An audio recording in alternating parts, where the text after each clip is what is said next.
Welcome to Let's Talk Special. I'm your host, Brittany Major. Today we have Angela with us, and we are going to be talking about finding the right doctor for your family and fighting and being an advocate for your child. So thank you, Angela, for joining us today. Thank you for inviting me. Thank you. Do you want to share a little bit about yourself? I am a mom to a beautiful 3-year-old who is very sassy. She was diagnosed at birth with hypotonia, and since then I have been learning all about the world of hypotonia. I didn't even know about it, and I also work, and I am a wife. I love when you say a sassy 3-year-old because my daughter, today is her birthday party.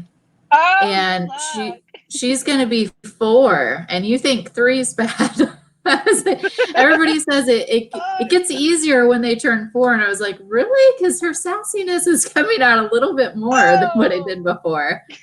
Oh, thanks for the heads up, because she's something else, because I've been calling her my little monkey because I'm finding her climbing my shelves. Yeah. I was like, what are you doing? And she's like, she's pointing to something that she wants, or she'll tell me that what she wants, and I'll be like, no. I am so excited to talk to you today about finding the right doctor. I know a lot of parents like ourselves are struggling finding that right doctor for themselves. I know you and I had that phone conversation where we talked about you kind of felt like you had a fight with some of the doctors on some occasions. Oh, yes. Oh my gosh, where do I even start with this one? A lot of her doctors have said to me, "Oh, we know what hypotonia is," and then I'm starting to realize, no, they don't. Yeah. They really, really don't. They really don't understand it because they're not living it. Mm-hmm. I'm really grateful for the pediatrician I did find for her. She's amazing. She is one of the people that if I go to her and I say, I need to find somebody about this issue, she's falling down all the time. She's getting bruises and things like that. She's on top of it. But I've noticed that when I take her to specialists, cardiology, neurology, ophthalmology, they don't understand it. No, she has hypotonia. She falls a lot. Yeah. And then it's OT and PT that have also been really big on helping me understand this condition, because they see it a lot and they see children with it, and they are very on top of helping me advocate for her and things like that. She just recently she had a cardiology appointment, and she was so tired because she was just waking up and she was very floppy, couldn't walk. And by the end of the appointment, she was ready to run around. And the cardiologist is kind of confused. I'm like, this is hypotonia. Early in the morning, she's not ready to walk. So mommy has to carry her from bed to the kitchen to wherever else until she's ready to walk. And she's like, oh, but I don't, why the wheelchair? I'm like, that's not a wheelchair, that's a toddler stroller. I'm like, that's a customized toddler stroller for her to grow in for the next couple of years until this improves. Yeah, and that's the thing. Our kids work so hard, they get tired very easily. And when you said, getting hurt, my son gets hurt all the time. But the biggest reason that he gets hurt is he's not active like your daughter. He's not able to walk yet. So he will army crawl all over the floor. So I consider him mobile. To me, that's mobile. That is mobile. It's mobile. He gets around the way that he knows how to get around, and he hits his face so many times when he sneezes. Bloody noses, bloody lips, so yeah, my daughter not... has stitches right here from her when she was army crawling, and even though my house is carpeted, she just bam and split right here, and she got 2 stitches right there. You shared your story a little bit with me regarding, when you first found out that your child was a little bit delayed. Was your doctor proactive in recommending a specialist for you to go to determine why? It was the NICU that Okay. started the ball rolling with everything. The next day, we got discharged on a Friday. That Monday, she was in the feeding clinic because they wanted to work on her oral feeding. Because she wasn't taking a bottle, she wasn't doing anything. She was just rejecting everything. And from there, it was, we were in the feeding clinic. And then at 6 months old, the feeding clinic was like, she's not reaching her milestones. We need a referral. You need to go back to her pediatrician. You need to get a referral. You need to come in for an evaluation for OT. And I called her doctor. They faxed over a referral. And we were again called on a Friday, and we were back at we did the feeding clinic, and then we actually did the OT evaluation the same day, that following Monday. Wow. That is very proactive, in my opinion, of them getting you. I know not everybody has that experience. Some people, I know someone that they didn't find out their child's diagnosis, or their pediatrician didn't even mention any concerns until after a year old, which is a long time. You know, that's a very long time. I've heard the same thing. Yeah. I've heard that, oh my goodness, that's so fast and stuff like that. What would be your primary concern when it comes to the healthcare system for special needs families? Oh my God. Believe the parents. They live with the child. There needs to be some sort of trust between the doctor that's taking care of your child and you. And if you don't trust the doctor, or something in your gut is telling you not to trust the doctor, then get a second opinion. It is your right as the parent, and it's your right to question the doctor, because doctors are human beings. I've had to go for second opinions a few times already, and I was surprised where the second opinion did not agree with the first doctors. And the best example I can give you is GI with my daughter. And we went in because she was having signs of digestive issues, and I knew it was celiac. I just needed confirmation, because then I could finally get her formula changed to a gluten-free formula. And doctor didn't even touch her. He was like, oh, it's acid reflux. But what he was describing was not my daughter. And he didn't touch her. He didn't examine her. He didn't listen to her heart. He didn't do anything for her except for write her 5 prescriptions and sent us on our way. And I was like, that's not my child. That is not my child whatsoever. What he is describing was this vomiting child with acid and up all night long. And I'm like, no, that's not her. I'm like, there's something else going on. And I had a hard time for a while saying, I want to get a second opinion. And I talked to my family, I talked to other special needs moms, and they were like, get a second opinion. If you don't trust your gut, something in your gut is telling you something is wrong, go for it. And I did. And the second opinion was an amazing doctor, and she listened to me. She listened to my daughter's symptoms, and she's like, you have a family history of celiac disease. Yeah, I believe it is. And next thing you know, I'm leaving with the script to get my daughter's formula changed, and about a month on that new formula that was gluten-free, her digestive issues completely changed, and she was back to being a happy child. And Good. My biggest thing has been, there's got to be that trust. And without the trust, there is no communication. And without communication, these children are not going to get the care that they need.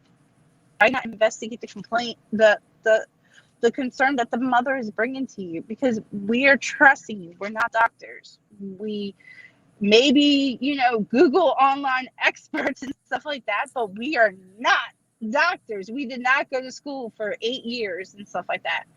We are doing the best that we can, and our weapon is Google. you know? And I'll be cautious about Google, because I had a mom on last week. Very similar situations, right? I mean, when it comes to our children, when it comes to our pregnancy, but totally different diagnosis. So that's why Yes. I've learned you stay off Google. Try not to Google because Google's going to tell you like the worst of the worst. But we can all have similar symptoms. But you're right, trying to figure out what that root cause. And this is not this conversation. I just want to give a disclosure.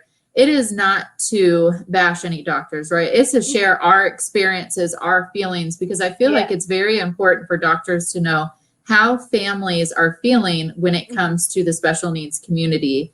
And when you had stated, listen to the parents, that's it. You know, you'll go in and these doctors, they are overworked. They schedule probably too many appointments than what they should. And when they come in, it's more very rushed, or they get a sense of your child's abilities by seeing them for 10 minutes. The most important part is to listen to the parents, because we see more of what they're capable than what you're going to see within 10 minutes.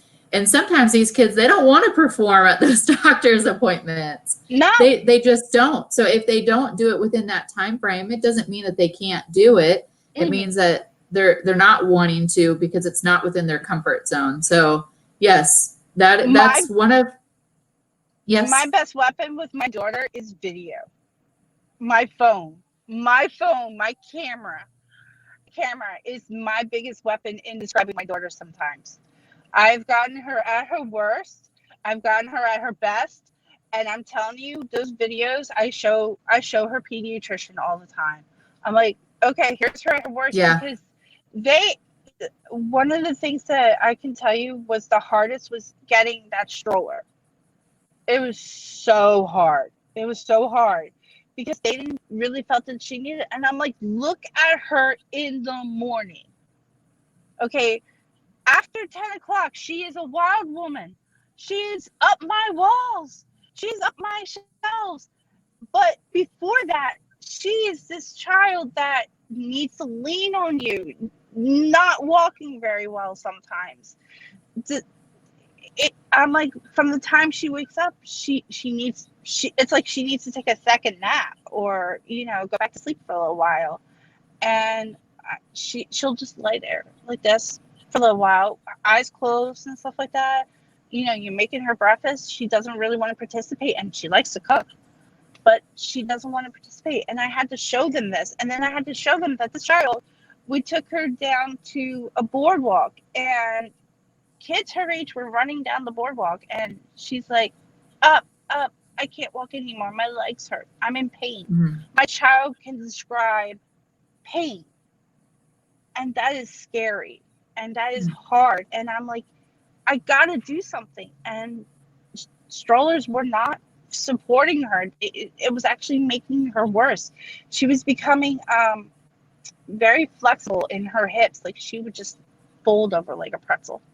And I was like, I've got to do something. And I talked to her doctor. I'm like, look at these videos. Tell me what I need, because I need some sort of like stroller, something out there that can support her at her weakest. And the boardwalk video did it. The boardwalk video showed her at her worst. And she's like, you need this. But I can't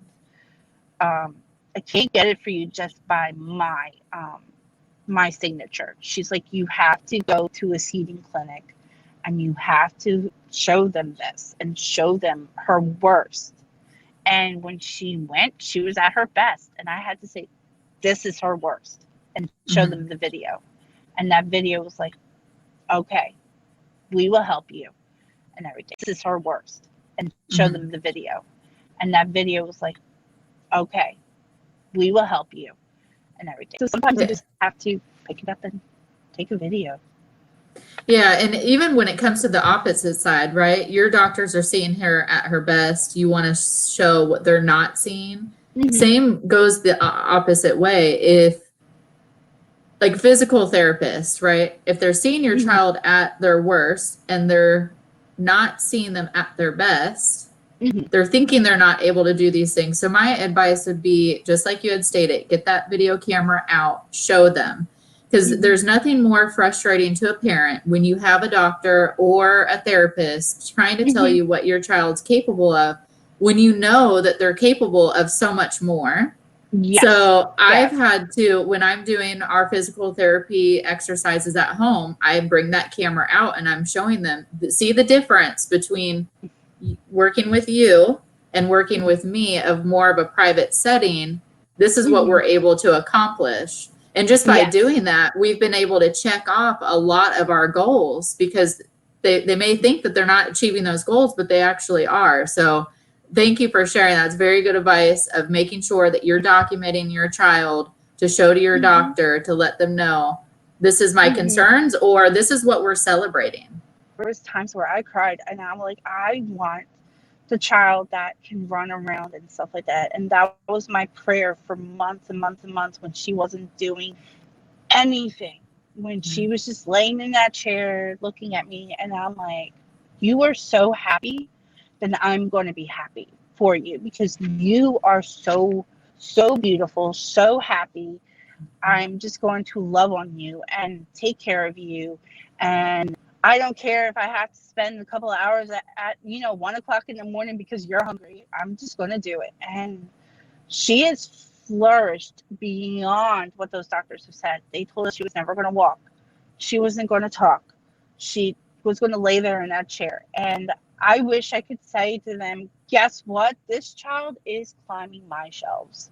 This is the child you said that was never going to walk. And I'm so grateful, for what she has accomplished, because it was a lot of hard work and a lot of therapy and a lot of time away from my family. And sometimes I had to say, no, I'm sorry, we are going to therapy. I'm sorry, I can't go do this with you because therapy is very, very important. But at the same time, when she started to stall, I was like, okay, you need a break. Mommy needs a break. Let's take a break together and let's see what you accomplish on our own without therapy. And when we had those breaks, I saw even more development in her that happened. And it was amazing to watch, because guess what? It was just mommy and daughter time.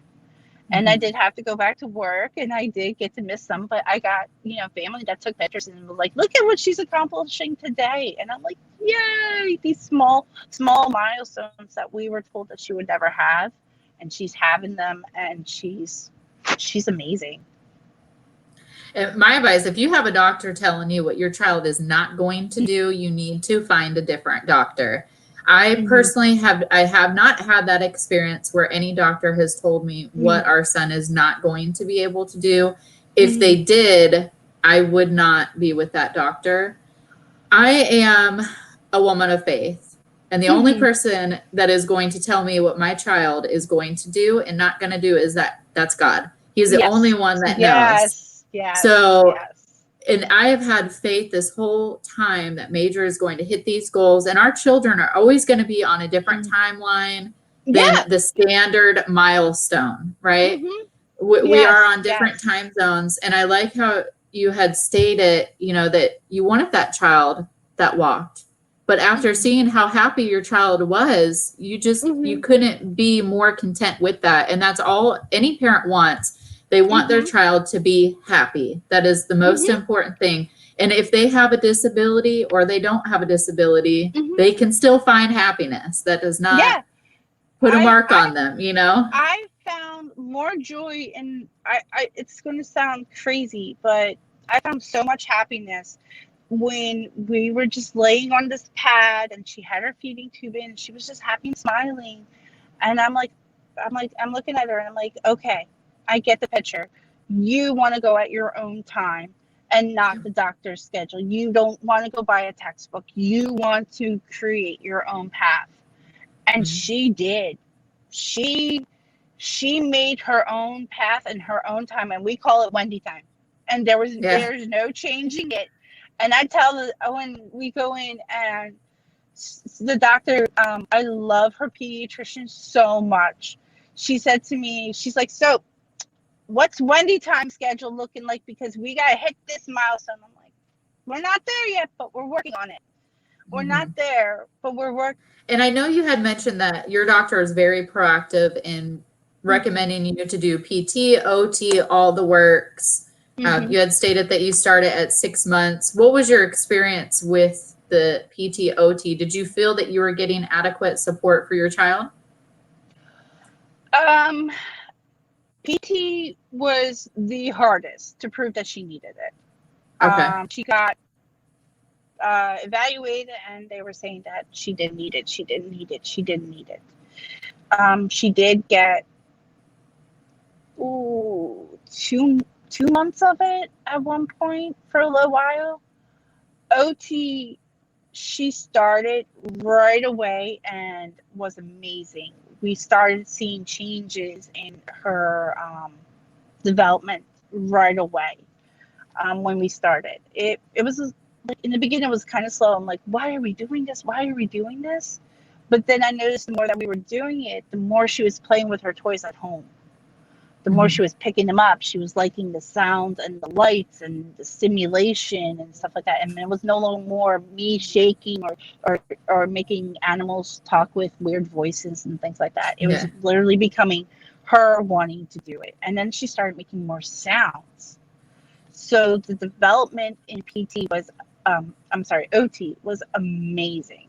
And her OT specialist worked so hard with her. So our neurologist referred us to early childhood intervention. It is a wonderful program if your child is young. I do feel at a certain age, early childhood intervention should have a facility treatment.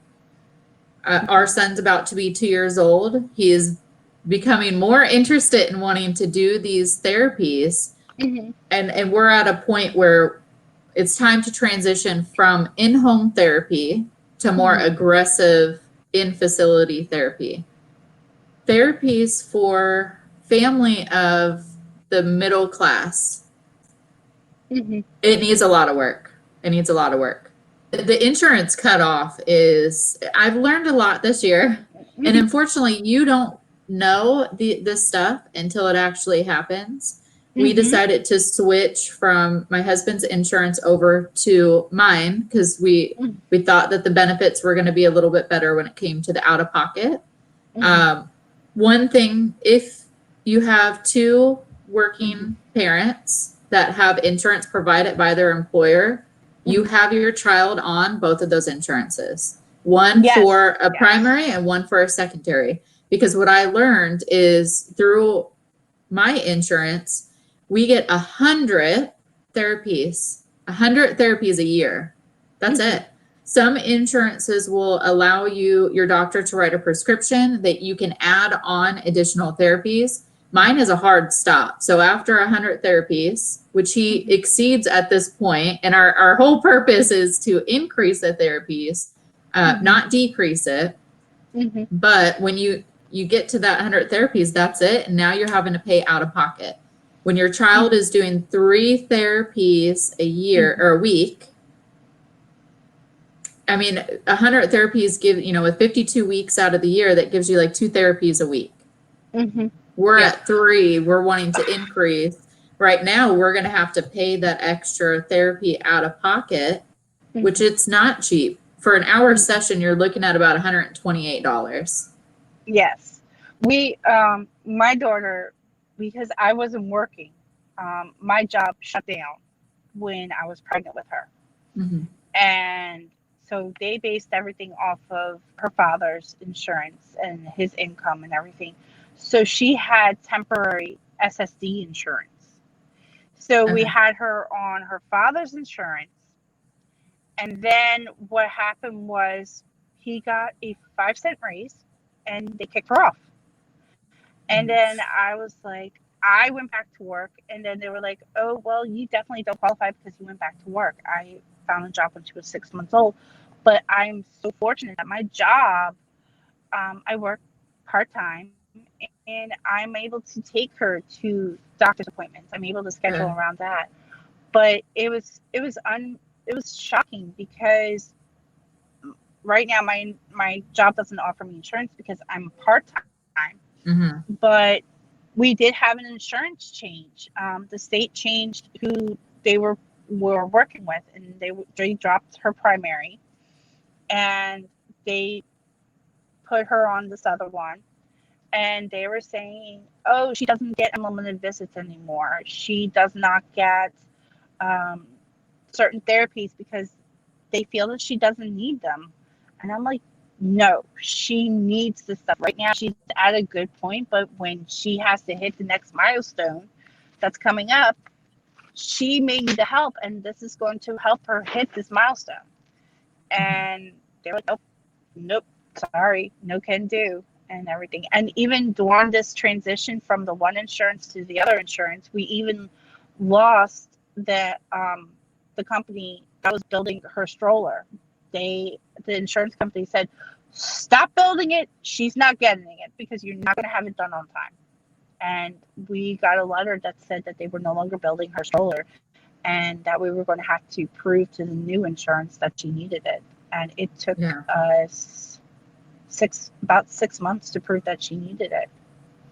So we were literally at this transition, all the time, because she had this primary insurance, which was the Social Security Disability Insurance, because they said that in the coordinator in the NICU said that she needed this because they would help us with therapies and things like that, and they were right, they did. But she got booted off, and then everything dropped to her father's primary insurance. His insurance became 100% the primary, and they were like cutting things. They were cutting things left and right, and it was just so hard because we were expecting, like, okay, well, we're going to have all this time, and we did not. We really did not. So we had to really decide on how many therapies, and that is hard because when you're going from 3-4 days a week to 2, it was hard to try to get everything in there. And then you were like, oh my God, the end date is set in stone, and they're not being flexible with you. They're not saying, okay, well, we will add more because she's doing so good. It was like, get ready, because now you're going to have to do this at home with her. Yeah.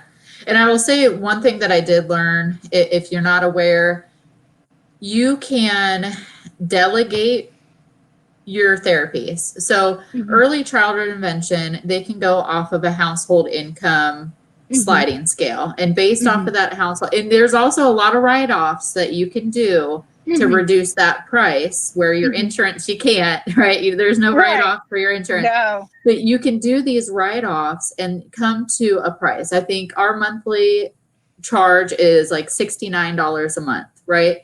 So we can actually decide to continue feeding therapy, occupational therapy, speech therapy through early child intervention, and opt out of them submitting it through your health insurance. That is that capability where you can opt out of them submitting that.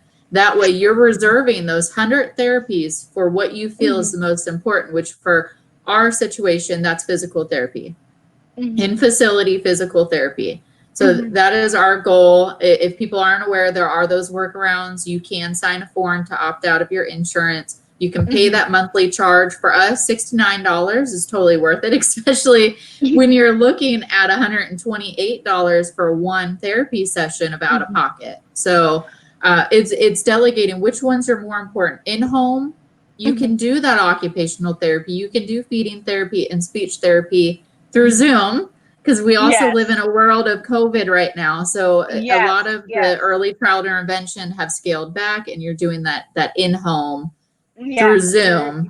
Yeah, we've had a couple of sessions just like that where we haven't been back to our facility in a long time, and it's a lot of Zoom evaluations. Can you get her to do this? Can you get her to do that? Like, let's go. And I'm like, she needs to go to that facility. Right. But right now it's Zoom and stuff like that. Because they're like, nope, you can't bring her, you can't bring her, and everything like that. So one day time we went back, it was only to pick up her stroller, and it was like, hi, oh my God, look at her. And then we got rushed out. It was just pick up, go. Thankfully, a lot of facilities are open right now. I know early child intervention's doing their absolute best with the situation that we have. There's guidelines. Zoom is never going to be an appropriate way to do physical therapy. When you hit a certain age, when you're younger and you're dealing with more of the infant stage, I think in-home Zoom therapy is most certainly appropriate. But when you get through that certain age, it's not. I know for us, it caused a lot of frustration because you have to move the computer and you're like, well, I can't see this arm. Can you move it over here? And I'm like, well, if I move the computer, well, now we're out of that position. And it really interrupts your child during that therapy session. That causes extra stress on them. So if there's ways that you can do therapy on Zoom, like feeding, I mean, that for us, we found that was great therapy through Zoom. We didn't need that person here, in our home. Physical therapy, I need you here. I need you to feel how low his tone is. You need them to feel your child. You need them to feel their legs. You need to feel them to feel their arms. Because you, as the parent, cannot tell and everything. Yeah, you need that. Yeah. We got to a point where our therapist, she's adorable. And if you're watching her, watching right now, I absolutely adore you. But it was tough for her because when she started doing therapy with our son, it was through Zoom. So she was having us do these exercises that were just not right for him. It wasn't a good fit. And sometimes the computer can be very deceiving, So I was like, I need you to come to my house and I need you to feel how low his tone is. And then we can make an appropriate action plan on what therapies we're going to do with him. And they were able to accommodate that request. She came and she said, I wouldn't have been able to get this through Zoom. Yeah. So, we had a doctor's appointment with her primary, and it was so funny trying to do this Zoom doctor's appointment and everything and explain the things that are going on, especially during this pandemic. And oh my goodness, we eventually had to go in. And the doctor was like, okay, I see what you're talking about. She's like, yeah. But at the same time, she was like, we're kind of stuck with this pandemic issue and stuff like that, with returning and then what's best for her. But what type of benefits do you feel should be provided to special needs families? This is going to sound weird, but one of my friends who has a typical child, she had this aide that would come in that would help her, get things done. I believe she said it was like a mommy helper. And they don't exist for special needs parents. And I found that my marriage was suffering and everything. We split up quite a few times and everything like that. And we were like very disconnected and everything. And I noticed it was because she needed so much of my attention. And I had wished that there was somebody that I could trust to come in and say, hey, spend time with her dad, spend time with him, because you guys need time together too. As much as you're doing everything for her, things are falling apart between the two of you, and the connection was being lost, and why you guys are parents, and everything was being lost in this. And I didn't have that because she was on a feeding tube. She was, she needed 24/7 care for a long, long time. And I've heard a lot of parents say that they're divorcing. There's a higher divorce rate with special needs parents than there are married as a married couple and stuff like that. And sometimes they're even divorcing because they need the benefits for their child. And I had wished for a long time that there was somebody to say, hey, let me have her so you can go take a shower, go spend time with her dad. And I'm like, that's something that, special needs parents need and everything. And it sounds, odd, but sometimes maybe No, it doesn't. you could find It doesn't. a solution and stuff like that, where you can just sit down and maybe have a half an hour conversation without talking about the baby. Mhm. You know, have a conversation to reconnect on why you guys even got married and stuff like that, and then maybe talk about the baby needs. And like, I remember just one day where I hadn't dyed my hair for months and months and months, and I'm like, oh my god, I have so much gray hair. And I literally, she was sleeping, and I took her chair because she was in this little reclining chair and she was sleeping. And I'm like, please watch her so I can go dye my hair for 30 minutes and have some me time. And I felt so much better afterwards Mhm. that it actually physically and emotionally helped me feel better. And it felt, I was arguing with myself. I'm like, oh my God, this is so selfish of me. I'm like, I should be there, I should be getting her or this ready or that ready. And then I rinsed my hair out, and I even blow dried my hair. And I was like, oh my God, I feel so much better. And then Those simple things, yeah. I came out of the bathroom so happy, and I'm like, look at what mommy did. Look what mommy did. Mommy got dyed her hair. She's no longer gray or at the top of her head anymore. And I felt so much better.